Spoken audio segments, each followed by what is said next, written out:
कांग्रेस विधायक दल के नेता प्रदीप यादव ने आज सदन में झारखंड के अल्पसंख्यकों के लिए कई मांगे सामने रखी। अल्पसंख्यकों की मांग को लेकर प्रदीप यादव ने झारखंड सरकार से जवाब की मांग की है। प्रदीप यादव ने क्या कहा, सुनिए। अध्यक्ष महोदय, मैंने सरकार का ध्यान जिस ओर खींचा है, जिस ओर आकर्षित करने का प्रयास किया है, वह राज्य के अल्पसंख्यक मुस्लिम समुदाय की शैक्षणिक, आर्थिक और सामाजिक स्थिति की ओर किया है कि बेहद उनकी आर्थिक स्थिति, सामाजिक स्थिति, शैक्षणिक स्थिति निम्न स्तर पर है। तो कई खंडों में हमने प्रश्न को लाया है कि भाई कैसे उनके सामाजिक स्थिति पर, आर्थिक स्थिति पर, शैक्षणिक स्थिति पर सरकार प्रयास करे। कई योजनाएं चल रही है।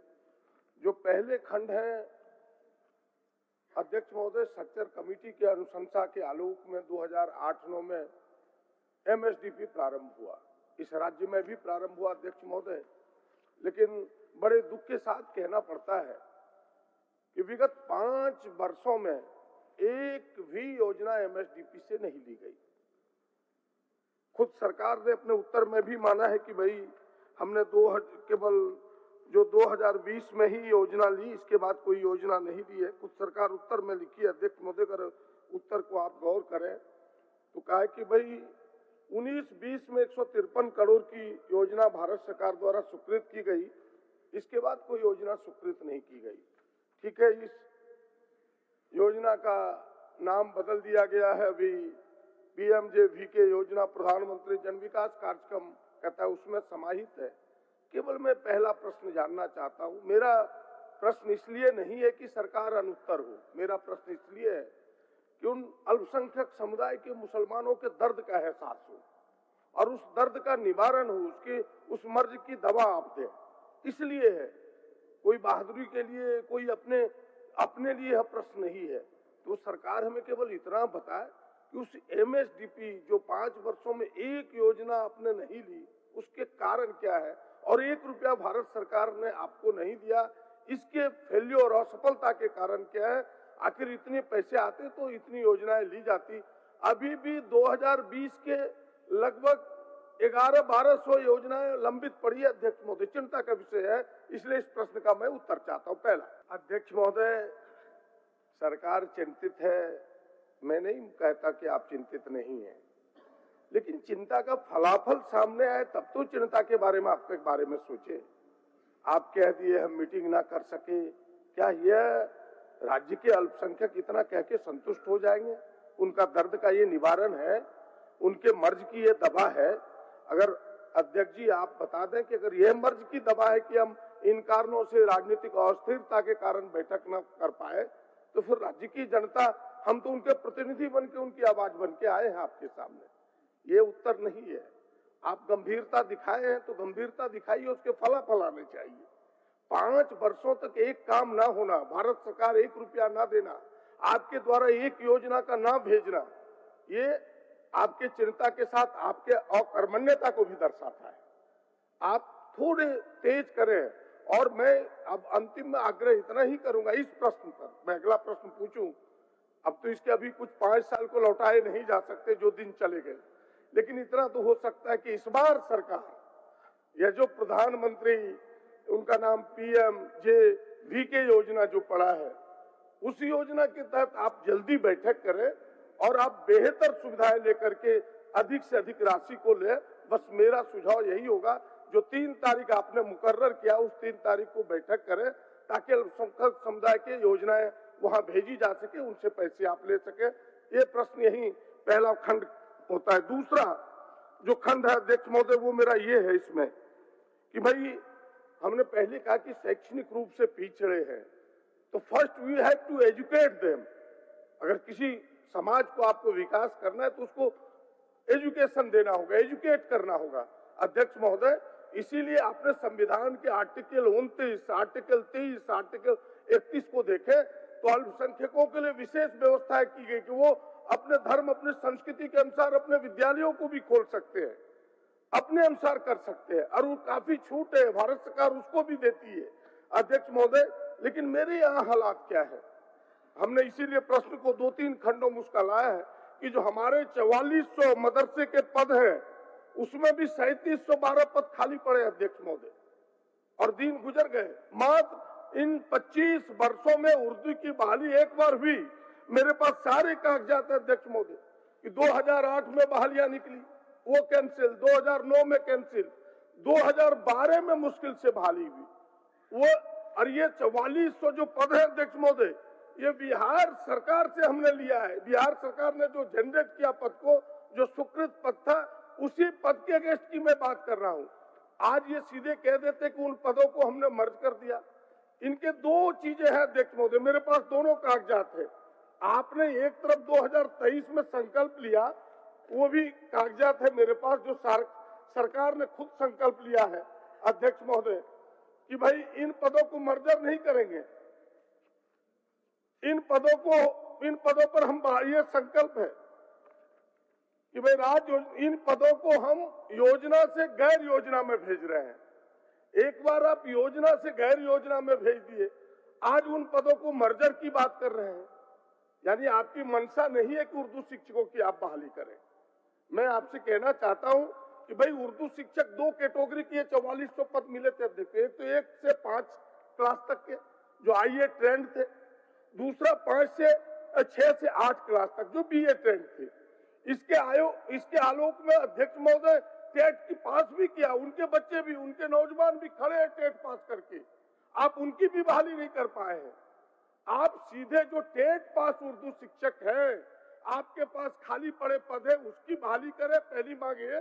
दूसरी मांग अध्यक्ष महोदय, हाई कोर्ट ने भी डिसीजन दिया है, इनको डायरेक्शन दिया है सरकार को कि भाई जो +2 की पढ़ाई, कॉलेजेस की पढ़ाई, ये जो चल रहे हैं बिना शिक्षकों का, मेरे पास उनके भी कागजात है अध्यक्ष महोदय कि राज्य के +2 विद्यालय इंटर स्कूल में उर्दू विषय के शिक्षक नहीं है। रीट याचिका 174 218 में यह ऑर्डर है कि भाई 218 में ही यह ऑर्डर हुआ कि भाई आप शिक्षकों की बहाली करें। आज तक उर्दू शिक्षक की +2 बिना शिक्षक के ही लोग पास हो रहे हैं।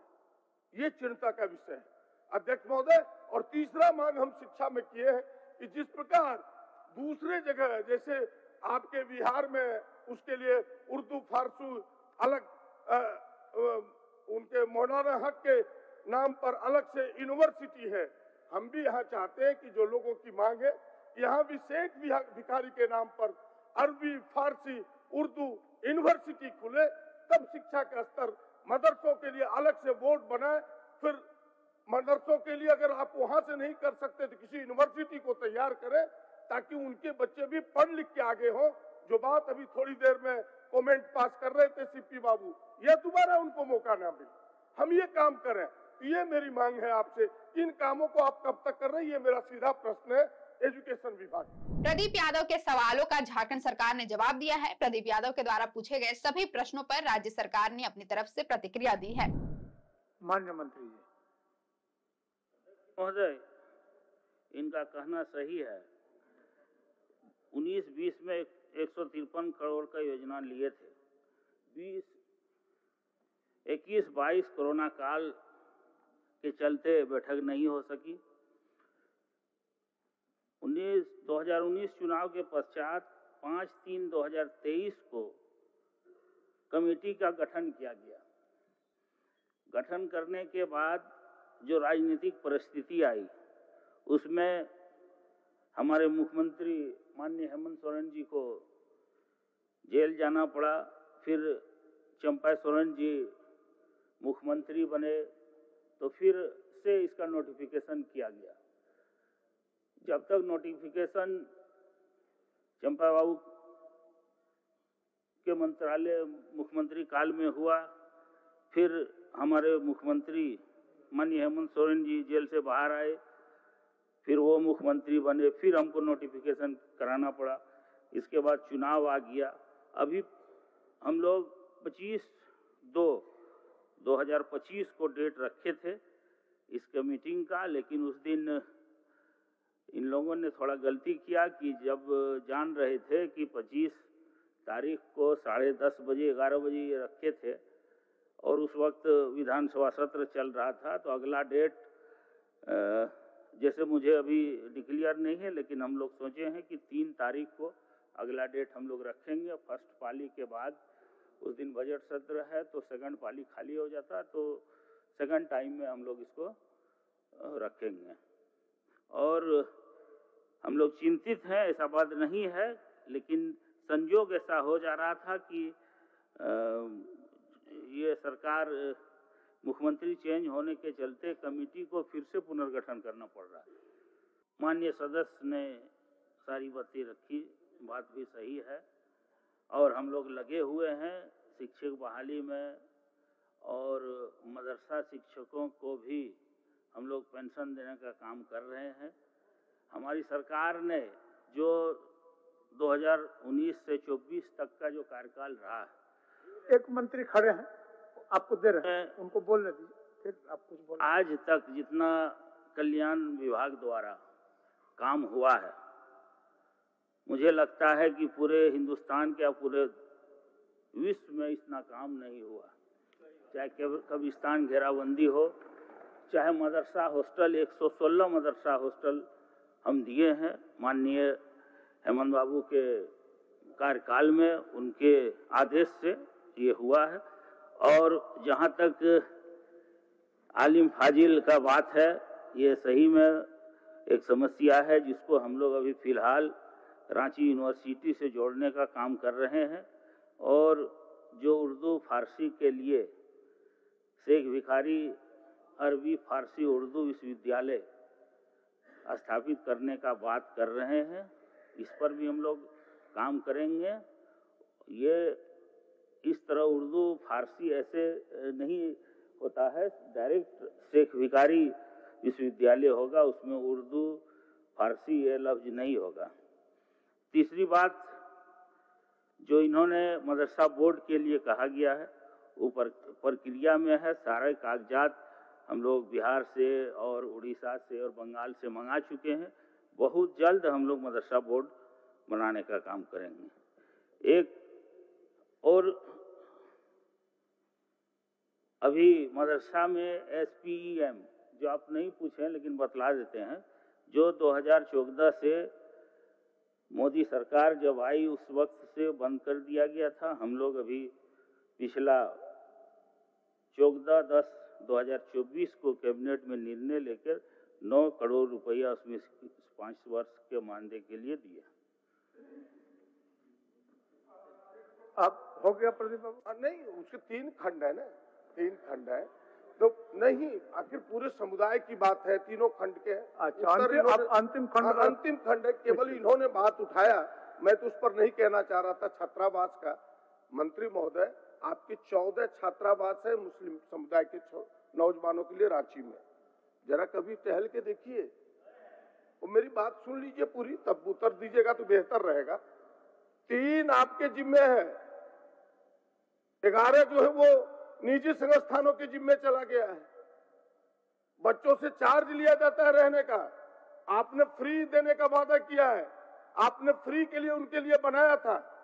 हम खुद उन 14 जाकर के 14 छात्रावासों को देख करके आपको यहाँ ताल ठोक रहे हैं। 14 छात्रावास में गया हूँ। कहानी ये है, थोड़ी संजीदगी से आप चाह रहे हैं, लेकिन फिर वही मेरा उत्तर वही अटक जाता है कि फलाफल रिजल्ट नहीं, आउटकम आना चाहिए। हम पैसे खर्च कर रहे हैं, हम नीति बना रहे हैं, बन रहा है, आउटकम दिखना चाहिए कि हमने ये कर दिया, वो दिखाइए। बस मेरा आग्रह होगा। और अंतिम खंड का मैं प्रश्न कहता हूं अध्यक्ष महोदय।